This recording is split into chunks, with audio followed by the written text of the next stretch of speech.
Hello everybody, welcome to my YouTube channel Sandeep Chandra SBHS. আজকের এই ভিডিওতে আমরা এবিটিএ টেস্ট পেপার 2025-এর কিছু ইম্পর্টেন্ট রাইটিং এখানে তোমাদেরকে আমি করে দেখাবো। অলরেডি তোমরা সেটা দেখতে পাচ্ছ। বেশ কিছু সিলেক্টিভ রাইটিং, সব ধরনের রাইটিং নয়, যেগুলো একটুখানি আনকমন এবং এই টেস্ট পেপারের ভেতরে নতুনত্ব ধরনের রাইটিং রয়েছে, শুধুমাত্র সেই কয়েকটা রাইটিং। এর ফার্স্ট পার্ট এবং এর সেকেন্ড পার্টও থাকবে। তা ফার্স্ট পার্টের প্রথম যে রাইটিং তোমরা দেখতে পাচ্ছ, পেজ নাম্বার 287 এর কোয়েশ্চেন নাম্বার 7-এ আছে। তোমরা টেস্ট পেপার থেকে পয়েন্টগুলো দেখে নিতে পারো। আমরা চলে আসছি রাইটিংয়ে। এর তোমরা দেখতে পাচ্ছ যেভাবে প্রত্যেকটা ইংলিশ সেন্টেন্সের পাশাপাশি বাংলা সেন্টেন্স দেওয়া রয়েছে, যাতে করে তোমরা রাইটিংটার মানেটাও পরিষ্কার করে বুঝতে পারবে। দেখো, ওয়াটার কনজারভেশন মানে হচ্ছে জল সংরক্ষণ। Water is richly called the other name of life because no living being can survive without it. জলকে সঠিকভাবেই জীবনের আরেক নাম বলা হয়, কারণ কোনো জীবই এটি ছাড়া বাঁচতে পারে না। However, this precious resource is gradually decreasing due to overuse and pollution. তবে অতিরিক্ত ব্যবহার এবং দূষণের কারণে এই মূল্যবান সম্পদ ধীরে ধীরে হ্রাস পাচ্ছে। Water is essential for drinking, cooking, farming and industries. পানীয়, রান্না, চাষাবাদ এবং শিল্পের জন্য জল অপরিহার্য। If we West it, future generations May face severe water shortage. যদি আমরা জল অপচয় করি, তাহলে ভবিষ্যৎ প্রজন্মকে তীব্র জল সংকটের মুখোমুখি হতে পারে। আচ্ছা, এখানে দেখতে পাচ্ছ তোমরা তীব্র বানানটা একটু অন্যরকম এসছে, কারণ এগুলো হচ্ছে টাইপ করবার ক্ষেত্রে মেশিনে ঠিকমতোভাবে জিনিসগুলো নিতে পারে না বাংলাটা, তো সেই জন্য এরকম অসুবিধা হয়েছে। তোমরা তীব্র বানান নিশ্চয়ই জানো। Conserving water is necessary to ensure a sustainable future. একটি টেকসই ভবিষ্যৎ নিশ্চিত করার জন্য জল সংরক্ষণ করা প্রয়োজন। Simple steps like fixing leaks, using water wisely and harvesting rainwater can help save this vital resource. ফাটল মেরামত করা, বুদ্ধিমত্তার সাথে জল ব্যবহার করা এবং বৃষ্টির জল সংরক্ষণ করার মতো সহজ পদক্ষেপ এই গুরুত্বপূর্ণ সম্পদকে রক্ষা করতে সাহায্য করতে পারে। Everyone must understand the importance of water and take action to protect it. প্রত্যেকেরই জলের গুরুত্ব বোঝা উচিত এবং এটি রক্ষার জন্য পদক্ষেপ গ্রহণ করা উচিত। In conclusion, saving water today will secure life on earth tomorrow. সারসংক্ষেপে বা উপসংহারে আমরা বলতে পারি, আজ জল বাঁচানো আগামীকাল পৃথিবীতে জীবনের সুরক্ষা নিশ্চিত করবে। Let us all work together to conserve water for a better future. চলুন আমরা সবাই একসাথে একটি ভালো ভবিষ্যতের জন্য জল সংরক্ষণের কাজ করি।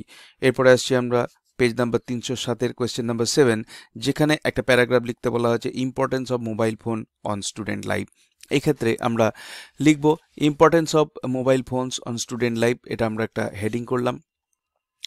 Mobile phones have become an important part of student life, offering both benefits and challenges.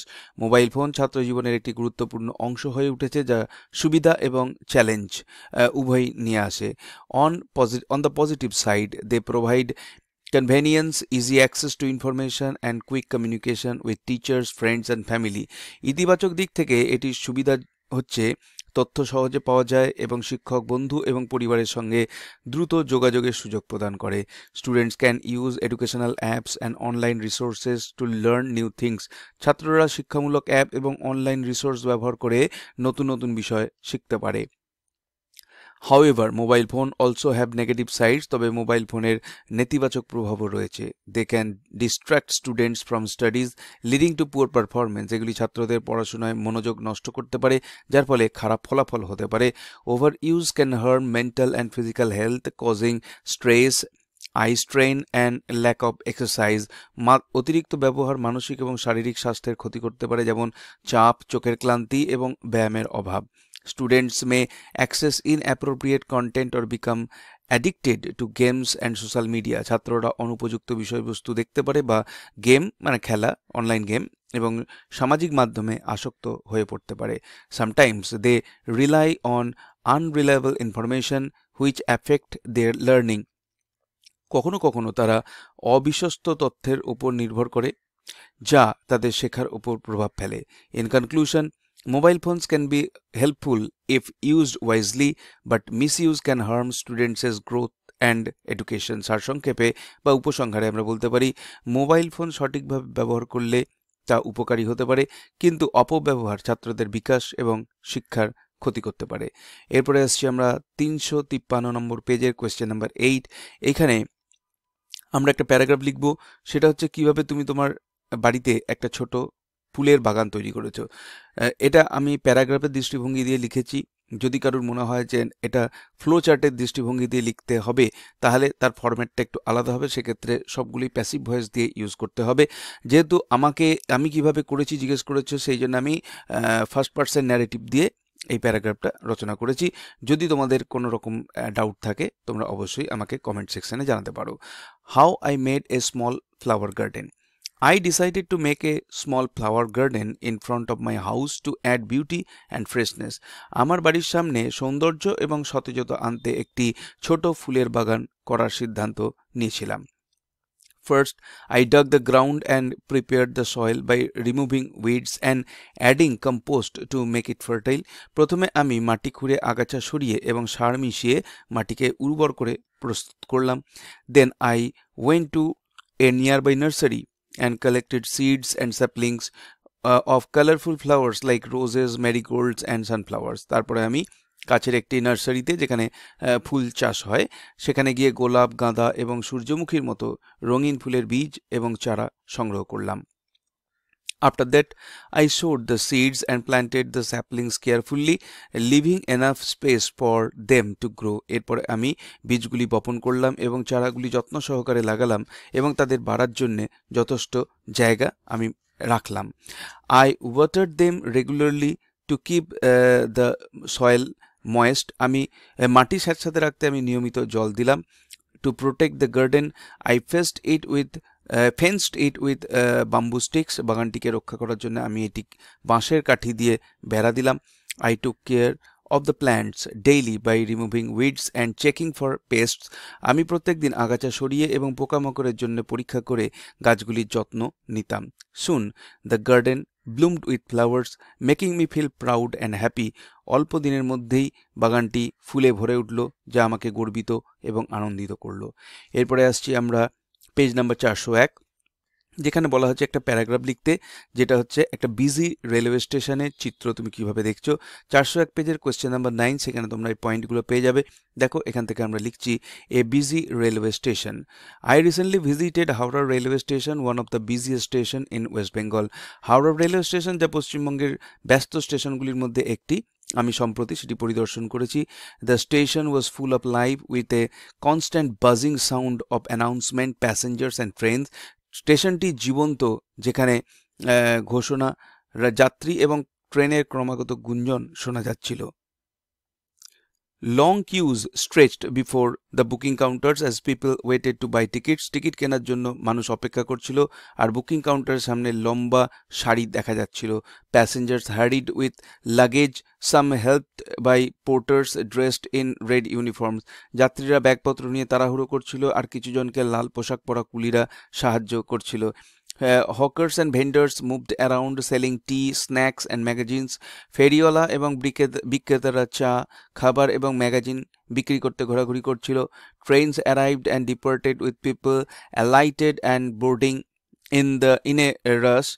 Train আসা যাওয়া করছিল আর মানুষ তাড়াহুড়ো করে ওঠানামা করছিল। During office hours, the crowd wrestled and jostled to get into the packed compartment. Office সময়ে ভিড় ঠাসাঠাসি করে, ঠেলাঠেলি করে ভরা কামরায় উঠছিল। ভিড় বলতে এখানে লোকজনের ভিড়, তারা ঠাসাঠাসি করে এবং ঠেলাঠেলি করে ভরা কামরাগুলোতেই আবার উঠছিল। Emotional scenes of meeting and parting touched my heart, while the activities of pickpockets made me cautious. মিলন এবং বিদায়ের আবেগময় দৃশ্যগুলি আমার মনকে স্পর্শ করেছিল, তবে পকেটমারদের কার্যকলাপ আমায় সতর্ক করেছিল। The station felt chaotic yet fascinating, showing the energy of daily life. স্টেশনটি বিশৃঙ্খল হলেও আকর্ষণীয় মনে হচ্ছিল, যা দৈনন্দিন জীবনের উদ্যমকে প্রকাশ করেছিল। এরপর আসছি আমরা পেজ নাম্বার 452, কোয়েশ্চেন নাম্বার 7। এখানে একটা স্টোরি লিখতে বলা হয়েছে যে একজন ফিশারম্যান, সে সমুদ্রের মধ্যে 5 দিন ছিল, তার খাবার দাবার কিছুই ছিল না, বৃষ্টির জল খেয়ে সে বেঁচেছিল এবং তারপরে সে রেস্কিউড হয়েছিল। এইটা নিয়ে এর আগে একটা খবরও বেরিয়েছিল, সেইটারই স্টোরি ফরম্যাট আমরা লিখছি, the brave fisherman. One day a fisherman went to sea to catch fish. একদিন এক মৎস্যজীবী মাছ ধরতে সমুদ্রে গিয়েছিলেন. Suddenly a violent storm arose and his small boat was wrecked by strong waves. হঠাৎ একটি ভয়ঙ্কর ঝড় উঠল এবং শক্তিশালী ঢেউয়ে তার ছোট নৌকাটি ভেঙে গেল. He fell into the sea but managed to stay afloat using a piece of wood. তিনি সমুদ্রে পড়ে গেলেন কিন্তু একটি কাঠের টুকরো ব্যবহার করে ভেসে থাকার চেষ্টা করলেন.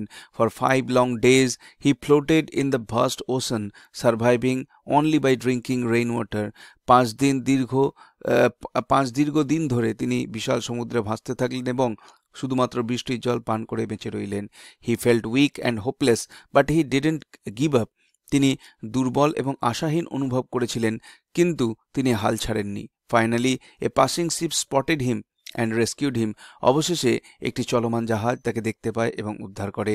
The crew gave him food and water and brought him safely back home. জাহাজের কর্মীরা তাকে খাবার এবং জল দিল এবং নিরাপদে বাড়ি ফিরিয়ে আনলো.